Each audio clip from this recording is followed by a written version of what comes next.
Hello everyone, my name is Trevor, I go by TheMrTrails, welcome to the channel. In today's video, we're headed back to the playthrough series for TTH4, and we are going to make the final bits of progress before the main quest finale of the playthrough. We go ahead and actually unlock all of the remaining milestones on the Slayer's path, though we haven't quite jumped onto those endgame islands just yet, as we're going to be saving that stuff for the next video. But let me show you these final bits of the quest progression line up to that point. Consider dropping a like for me, and if you enjoy Dauntless and are not subscribed already, consider subscribing to the channel. I post Dauntless content here all the time. So the first thing we have to go over is something that I did a little bit over a week before I actually did this playthrough session, and what I'm doing here is just spamming bounties against these lesser Embermanes. The reason I was doing this was that I had a few bounty tokens saved up, but the hunt pass was about to end, meaning if I didn't use the bounty tokens that I was going to lose them. I had these bounty tokens saved up from a few daily login cores that I picked up in between episodes. If you're playing Dauntless very casually, getting these daily login bonuses can tremendously cut down the amount of in-game time that it takes you to do some of these things. And when you think about it, in the early game, getting a gold bounty is the equivalent of killing like 10 behemoths, maybe even more. Once you make it to the end game now, you can actually reliably farm bounty tokens through events on the Blazeworks, as well as redeeming patrol keys from the reward cache to open patrol chests. In the context of me doing a playthrough series, what's really the difference between me using some bounty tokens and killing a Riftstalker 100 more times, aside from being able to craft all the weapons? Anyway, I went from level 13 to a good way into level 15 through these bounty tokens. And now we can start talking about what I did when I actually went to make some progress in the game. When I first walked into Ramsgate, I stopped by Gregario, since there were some new quests added to the game since I last played. His quest is the Sprout Slayer quest, which simply asks you to gather 10 Aether Sprouts around Ramsgate. Aether Sprouts are now going to be the permanent daily collectibles in Ramsgate that give you Hunt Pass experience. Part of me is sad that each season won't have a unique collectible anymore, but it does make things a bit easier to locate if they don't move, and easier to recognize if they don't change. Next up, I collected the Pulse Cell that I had been cooking at the Middleman and started cooking an Adrenaline Cell. Then Admiral Zai gave me a quest because the repeater refresh finally happened, and it was just to craft a set of repeaters. I also had a quest from him to deal 10,000 damage with empowered repeater shots. I then looked at my Slayer's path, which I was able to unlock quite a few things because of all of that bounty leveling that I did. I was able to unlock the 11th milestone on the path, Testament of Skill, which allowed me to unlock Razorcliff Isle, Twilight Sanctuary, the Paradox Breaks, and normal difficulty trials. But something completely new to the game that I was able to unlock was the Tempest Omnicell. Tempest now gives you an offensively focused Omnicell that you can gain access to before getting discipline. You will, however, have to unlock at least up to Cape Fury before you will be able to actually craft it though, as it requires parts from Stormclaw and Thunderdeep Drask. Unlocking Milestone 11 gives you a couple of quests from Archon Drew regarding the Elder and Primal Behemoths of the Paradox Breaks, as well as a quest from Moira to craft the Chronivore armor pieces. I also went ahead and unlocked a few things on the Slayer's path with the extra merits that I had from the bounties, mostly just unlocking crafting recipes. On to the hunting stuff, and the quest that I currently had was to slay 3 Koshai. I figured something I could do was kill a few Thunderdeep Drasks real quick, as I only needed the rare drops from it in order to craft the Thunderdeep sword. But after not finding one on several instances of Cape Fury, I decided I would go to Underfall Defile for Koshai anyway. But then I remembered when I saw the Riftstalker on that island that I had yet to be able to make the Riftstalker's sword, so I thought I would go ahead and grab myself a Riftstalker tail first. But when I didn't get a second one to spawn, I then figured I would still take out the Koshais that I needed for the main quest first and then get that later. Clearly, I was just laser focused on what I wanted to actually do. So Koshai is an interesting behemoth as it makes use of spiky vines and thorns for its aether attacks. Koshai's tail will actually regrow after you break it the first time, and you'll be able to cut it off again for an additional part break, making it the only behemoth in the game whose tail you can break twice in a single fight. And no, I wouldn't count Reza's tail gem because that's a different part break. Throughout your fight with Koshai, you can get it to perform a diving interrupt by standing a little bit in front of it, and you'll see me do this multiple times throughout this fight. For most weapons, you'll have to jump when you go to perform this interrupt. When Koshai gets enraged, it'll summon a Leaf Storm, which will inhibit your stamina usage. You can get rid of the Leaf Shield pretty easily with things like Lantern damage, the Warpike's concussive payload special, and the Chainblade's Reaper's Dance slam moves. I'll go ahead and let the first fight with this Koshai play out for you guys.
Before I head back to Ramsgate, I make sure to grab plenty of mushrooms, as this is one of the 2 islands in the game where they are very common. And mushrooms are used for the 2 best tonics in the game, being the Blitz and Frenzy tonics, as well as several other useful consumables. And it just so happened that when I returned to Ramsgate, I had a quest from Granny Strega to craft 5 of each of these tonics. And once I did that, I now had a quest to use 2 of each on a hunt. Pretty simple. While I was out on Cape Fury looking for Thunderdeep Drasks, I grabbed the lore node for the Skull Forge, which is the first piece of exotic equipment that you might come into contact with. Exotic equipment, for the most part, is weaker in the meta than regular equipment of its kind, but can offer a different playstyle option. So when you return to Ramsgate after finding that lore node, you get a quest from Wills Borman to craft it. I turned in my Koshai slaying quest, and I was then asked to slay 2 Stormclaws and 2 Hellions. But we do something quickly before that. I was given a quest to speak with Lady Luck, and she asked me to complete a trial on normal difficulty. Yeah, screw that for right now. We'll tackle that in the sort of final main quest progression in the playthrough. The next thing I wanted to do was go and try to craft more of the weapons from the behemoths I now had available. So next I went back to Undervault the File, because I thought I would most likely get a Riftstalker spawn, and I could work on getting both the Riftstalker and the Koshai swords at the same time. But of course I did not get a Riftstalker spawn, so after 1 Koshai I went back to the Snowblind Waste to kindly ask a Riftstalker for its tail.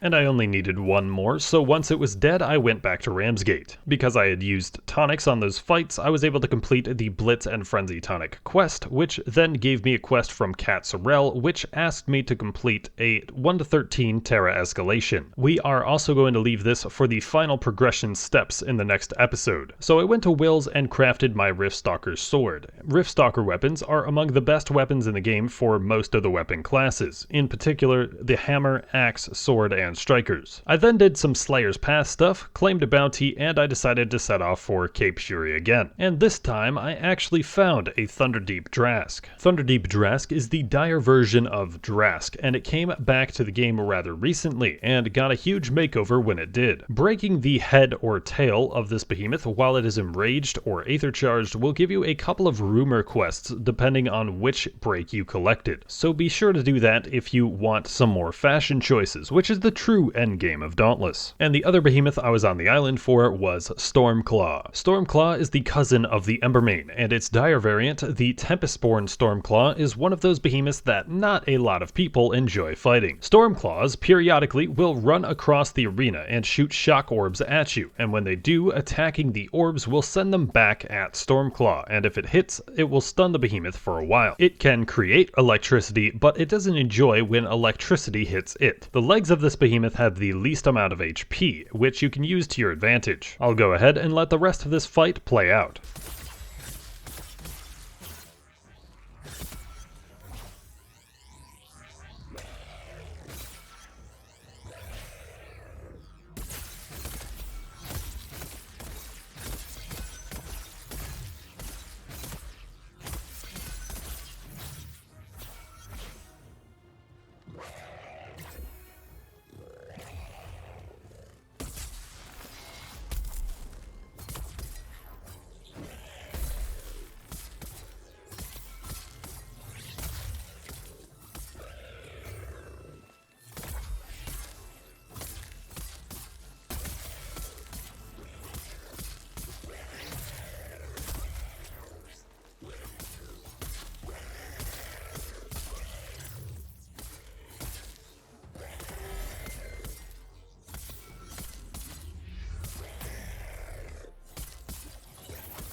After this, I fought another 2 Stormclaws, and then decided it would be a good idea to take on the Thunderdeep Drask event that spawned on the island. And while I did handle the Drask and the Shadow-touched Drask decently enough, as well as handling the level 19 Thunderdeep Drask, when it had a small amount of HP left, it teleported across the arena. This is where my own game knowledge ended up hurting me, as I used the Valiant Overdrive of my sword to get to where it was reappearing faster, but I was then hit by it teleporting back in, something that I didn't even know happened. And this one hit was enough to completely one-shot me, even with 195 shield and 1390 HP. Rest in peace to me not getting downed on this playthrough. I disappointedly returned to Ramsgate to have my best friend Gregario console me. Slaying the Thunderdeep Drask finishes a side quest, which led to another one that has you craft all of the Thunderdeep Drask armors. I then went back to Cape Fury to perform population control on the Stormclaws and to get the parts I needed to craft the Stormclaw sword. Stormclaw weapons are bad in general, but the Stormclaw sword is the exception to the rule. After slaying a few for the head breaks, I was able to grab it, and the Stormclaw sword is particularly good right now because it's a tier 4 weapon, having 80 power when crafted. If you're playing a different weapon class, at this point you should try to get the Thunderdeep Drask weapon, as those will be better for everything else, and they will also be tier 4 weapons. After getting the sword, I then decided I would deal the 10,000 damage with Empowered Repeaters quest, which basically meant I farmed one event on Revelation Rock. And after claiming a bounty for my sword, I had gained enough experience to unlock the final milestone of the Slayer's Path, Reforged. Unlocking this milestone gives you access to 10 to 50 escalations, heroic escalations, Dauntless Trials, the new Blazeworks island, and the ability to reforge a weapon class. Reforging a weapon class will reset the weapon level from level 20, the max weapon level, back down to level 1, in exchange for turning 100 Aether Sparks into an Aether Heart. You can also gain Aether Heart by using 200 Aether Sparks per Aether Heart instead when using the Spark Forge behind the Blacksmith and Armorsmith. Aether Hearts are how you upgrade your weapons and armor, and you only need one Aether Heart to unlock the full strength of that piece of equipment. Using an Aether Heart on your equipment is called Power Surging, which will bring the weapon's power level to 120 and armor pieces power level to 30, and bring the strength of the built-in perk of that item to +3. We will go over what I'll be upgrading first with this process in the next video, when I actually reach level 20 on the sword, but unlocking the final Slayer's Path node will give you a couple of quests to explain this information. But before we think about reforging, we still have the task at hand. I went ahead and equipped my shiny new Stormclaw sword and ventured into Hades' Reach to fight Hellion. Hellion is a blaze behemoth that is cousins with the Pangar. The Hellions on Hades' Reach are some of the best behemoths in the game to farm experience on for your weapons when reforging. Getting a stagger, shock elemental proc, or breaking its legs will all trigger a pretty long animation of it falling on its side and trying to recover. Combine this with it being a high level behemoth and having a low threshold of stagger damage to stagger it and part damage to break the parts, and it's a rather easy behemoth to keep on the ground almost the entire fight when you know what you're doing. And I'll let you watch this first fight that I have with one.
After this, I went ahead and fought with 3 more Hellions, collecting parts for weapons later, as the Hellion weapons are some of the best weapons for the chain blades, strikers, warpike, and repeaters. But I went ahead and crafted the sword, as that can still be alright when using the Ardent Cyclone special. After turning in this quest with the Hellion and the Stormclaw, we are presented with the quest to slay a Rezakiri and a Shroud. We are once again going to save this for the final main quest progression video. I decided I would go ahead and gather some of the materials I needed to craft the Tempest Omni Cell, which I would need to break a few Nezaga legs to get. After collecting some of those, the only part that I need now is 1 more Deep Scale Shard from a Thunderdeep Drask. And after that, the last thing I wanted to do in this playthrough session was to unlock Escalation 10 to 50, which I needed a few more merits for, meaning I farmed a couple of events. And after doing that, that finishes up the gameplay that I had for this episode of TTH. Join us next time where we get into the real meat of the end of the quest line. Thank you guys very much for watching. Consider dropping that like for me and consider subscribing if you are new. And I have been Trevor, I go by the Mr. Trails, and I will catch you guys next time.